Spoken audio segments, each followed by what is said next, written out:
3482 untuk Anda ingin bergabung, atau di pesan singkat kita di 0822 77545645. Nah Pak Ustadz, apakah benar nih Pak Ustadz, jika kita bersyukur kepada Allah, maka nikmat kita akan ditambah nih Pak Ustadz? Baik, Mak Nana. Apa yang telah saya sampaikan di atas tadi sesuai dengan firman Allah dalam surah Ibrahim ayat 7. Ini janji Allah kepada kita. La in syakartum la azidannakum wa la in kafartum inna azabi lasyadid. Jikalau kalian bersyukur akan nikmatku, kata Allah, akan kutambah. Jadi kalau kita bersyukur, di samping syukur kita dengan hati, dengan ucapan, dan kita amalkan. Jadi bukan hanya sebatas kita mengucapkan ucapan saja, tapi apa aplikasinya?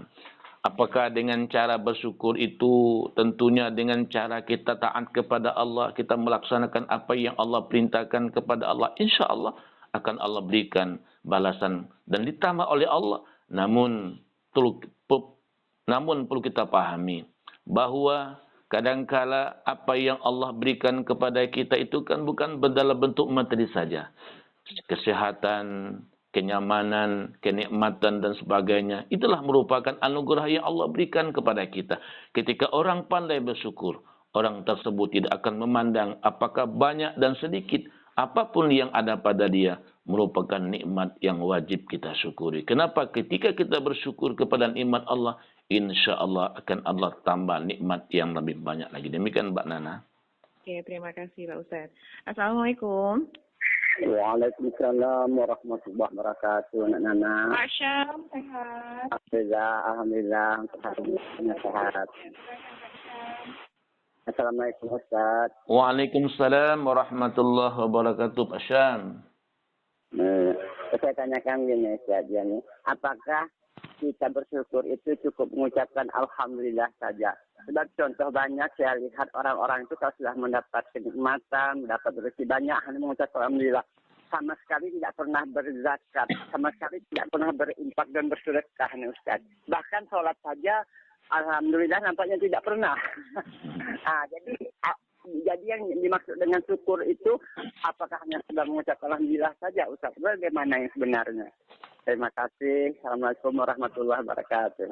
Waalaikumsalam warahmatullahi wabarakatuh. Baik, Pak Syam, ya pertanyaan begitu baik ya, berkenaan dengan syukur. Apakah syukur itu hanya kita melafalkan ucapan saja ataukah bagaimana berikutnya? Jadi kalau kita maknakan syukur itu kan dari kata-kata syakar, berterima kasih. Berterima kasih tentunya sesuatu yang mesti kita lakukan dalam kehidupan ini. Jadi ada timbal baliknya. Jadi bukan hanya sebatas kita memberikan ucapan saja. Akan tetapi lebih daripada itu. Apa yang saya gambarkan di awal itu, makna syukur itu ada syukur dengan hati. Ya, dalam tasdik dibenarkan dalam hati kita, ada namanya syukur dengan ucapan. Jadi ketika kita mendapat nikmat Allah, kita mengucapkan Alhamdulillah. Tapi yang tak kalah pentingnya adalah implementasinya. Bagaimana cara kita mewujudkan kalimat syukur itu? Setelah Allah berikan nikmat yang banyak kepada kita, apa yang mesti kita lakukan? Dengan sampai kita tidak melaksanakan sholat, dengan sampai kita tidak melaksanakan mengeluarkan zakat, dengan sampai kita tidak melaksanakan puasa, dengan sampai kita tidak berbuat baik, itu rangkaian yang sangat penting. Sama dengan orang bilang sholat, masuk waktu, sudah, tapi tidak mengamalkan, tidak seperti itu.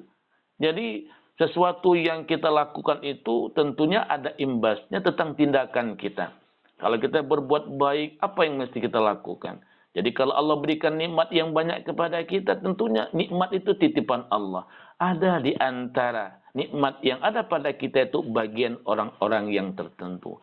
Ketika dia tidak melaksanakan zakat, ketika dia tidak melaksanakan tidak melaksanakan sholat, ketika tidak melaksanakan puasa, berarti belum sempurna daripada syukur yang ia terapkan dalam kehidupan. Jadi ketiga rangkaian ini nggak bisa dipisahkan.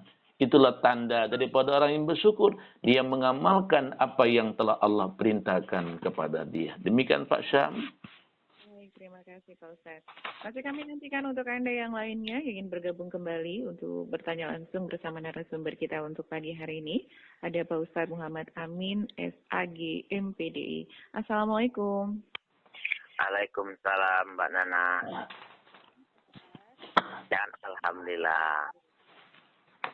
Assalamualaikum Pak Ustadz. Waalaikumsalam warahmatullahi wabarakatuh. Pak Ujang ya? Iya, Alhamdulillah sehat Ustaz. Iya. Ya, saya nanya gini Ustaz. Iya. Asal saya sudah sholat, walaupun saya ikut makmum, walaupun saya di imam di masjid, imam di rumah, keluarga, atau apabila apapun saya bilang Alhamdulillah. Orang ngasih saya uang, Alhamdulillah, atau saya sholat, Alhamdulillah, baru baca seterusnya gitu kan. Nah, apa yang diwajibkan di sholat. Gimana kritik gitu kan. Nah, setiap sudah sholat itu kan, Assalamualaikum kanan, kiri, Alhamdulillah, baru baca Fatihah gitu kan. Nah, ulang Ustaz. Terima kasih Ustaz. Assalamualaikum. Baik, Pak Ujang. Jadi kan ada ucapan-ucapan yang perlu kita lakukan, terutama mengucapkan kalimat-kalimat thayyibah.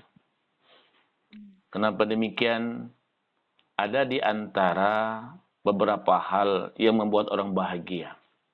Yang pertama, ucapan yang paling baik adalah senantiasa melafalkan kalimat la ilaha illallah. Kalimat tauhid. Kenapa kalimat ini merupakan kalimat merupakan kunci kita untuk masuk surganya Allah. Jadi orang yang meninggal ketika mengucapkan kalimat la ilaha illallah dakhala jannah. Yang kedua, ketika dia mendapat musibah, dia ucapkan inna lillah wa inna ilaihi raji'un. Ketiga, ketika dia mengawali perbuatan yang baik, ucapkan dengan basmalah bismillahirrahmanirrahim. Yang keempat, ketika dia mendapat nikmat yang Allah berikan kepada dia ucapkan alhamdulillah. Termasuk di antaranya ketika kita telah berbuat sesuatu. Misalkan kita telah bekerja dalam keadaan sehat, kita ucapkan alhamdulillah. Kenapa? Pujian itu hanya milik Allah. Hanya Allah yang patut kita puji. Hanya Allah yang patut kita sembah. Yang lain adalah makhluk Allah yang lemah, yang tidak punya kekuatan apapun. Oleh sebab itu, apa yang disampaikan Pak Ujang tadi itu luar biasa. Setiap perkara perbuatan yang baik kita lakukan, kita ucapkan alhamdulillah. Apa itu? Itu merupakan tanda bahwa kita berterima kasih kepada Allah Subhanahu wa taala.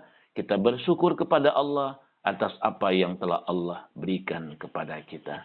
Ketika kita bangun tidur, jadi lazim kita ucapkan. Sampai kita baca doa, bangun tidur, kita ucap terima kasih kepada Allah. Kenapa? Allah telah berikan kenikmatan kepada kita. Andaikan ketika pagi itu, kita tak bergerak lagi, kita tak bernyawa lagi, apa yang mesti kita ucapkan? Jadi setiap perbuatan yang baik, apapun itu, ucapkanlah dengan kalimat-kalimat thayyibah, seperti yang telah diucapkan oleh Pak Ujang tadi, alhamdulillah. Demikian Pak Ujang. Baik, terima kasih Pak Ustadz. Masih kami nantikan untuk Anda yang lainnya yang bergabung kembali bersama kami di Religi Pagi bersama Perusahaan Religi Jambi untuk edisi hari ini. Assalamualaikum.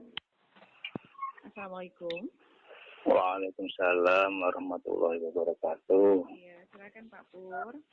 Pak Pur. Assalamualaikum Pak Ustaz. Waalaikumsalam warahmatullahi wabarakatuh Pak Pur. Ya, alhamdulillah sehat Pak Ustaz ya. Amin ya rabbal alamin. Alhamdulillah. Begini Pak, yang perlu saya tanyakan, kira-kira dosa atau ancaman apa bagi umatnya yang tidak bisa bersyukur atau yang enggan bersyukur, mungkin kesehatan telah bagus sehingga tidak mau melaksanakan perintah, mungkin harta kekayaan banyak, tidak mengeluarkan zakat maupun infak, malah untuk kegiatan-kegiatan yang tidak bagus. Itu pertanyaan saya. Terima kasih banyak Pak Ustaz, Mbak Nana. Assalamualaikum.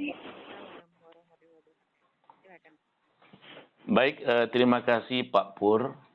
Jadi ancaman ataupun dosa apa bagi orang-orang yang tak pandai bersyukur kepada Allah. Jadi kan tadi sudah saya bacakan di dalam surah Ibrahim ayat 7. Wa ista'azzana rabbukum la in syakartum la azidannakum wa la in kafartum inna adzabi lasyadid. Jadi ayat ini merangkaikan dua hal. Yang pertama, kalau kita pandai bersyukur, kata Allah, akan kutambah oleh Allah.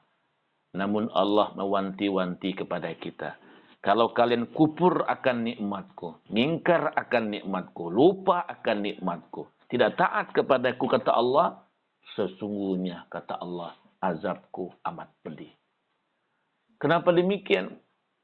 Sebab apapun yang ada pada kita merupakan titipan Allah. Jadi kalau itu titipan, boleh saja Allah ambil dari kita. Jadi kalau ada sebuah filosofi hidup, bergurulah kita kepada seorang tukang parkir. Tukang parkir itu, Pak Pur, ketika orang menitipkan kendaraannya itu dari kendaraan yang mewah sampai kendaraan yang bagus. Mewah sampai kendaraan yang biasa. Dari mereknya merek yang luar biasa sampai yang biasa juga.